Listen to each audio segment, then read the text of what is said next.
तर आता बातमी आहे कोल्हापूरमधून। कोल्हापूरमध्ये मुंबई उच्च न्यायालयाच्या सर्किट बेंचला अखेर मान्यता मिळाली आहे। 18 ऑगस्ट पासून कोल्हापूरमध्ये मुंबई हायकोर्टाचं सर्किट बेंच सुरू होणार आहे। मुंबई उच्च न्यायालयाच्या मुख्य न्यायमूर्तींकडून त्या संदर्भात नोटिफिकेशन देखील जारी करण्यात आलं। तर मुख्यमंत्री देवेंद्र फडणवीस या संदर्भात ट्विट केलेलं आहे। मला सांगताना अतिशय आनंद होतोय। मुंबई उच्च न्यायालयाने कोल्हापुरात उच्च न्यायालयाच्या न्यायदानाची व्यवस्था उपलब्ध केल्याचं देवेंद्र फडणवीसांनी म्हटलंय।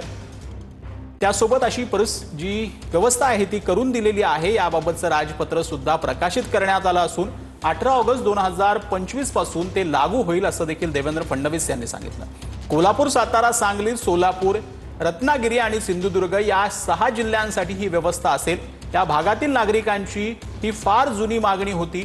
अनेक वर्ष हा लढा चालला, सातत्याने ते यासाठी मला भेटायचे। मी पहिल्यांदा मुख्यमंत्री झालो। असे 3 खंडपीठ होतेच, त्याला आता या सर्किट बेंचची जोड असणार आहे असं देवेंद्र फडणवीस यांनी आपल्या ट्विटमध्ये म्हटलं।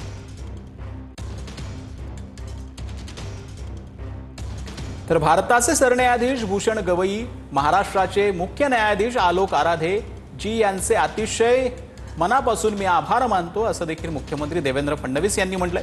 न्यायदानाचं कार्य अधिक गतिमान होण्यास यामुळे निश्चितपणे मोठी मदत होईल असं देखील देवेंद्र फडणवीसांनी म्हटलेलं आहे। शिवाय नागरिकांचा वेळ, पैसा याचीही यामुळे बचत होणार आहे। परिसरातील नागरिक आणि वकिलांचेही मनपूर्वक अभिनंदन असं देखील यावेळेला फडणवीसांनी म्हटलं।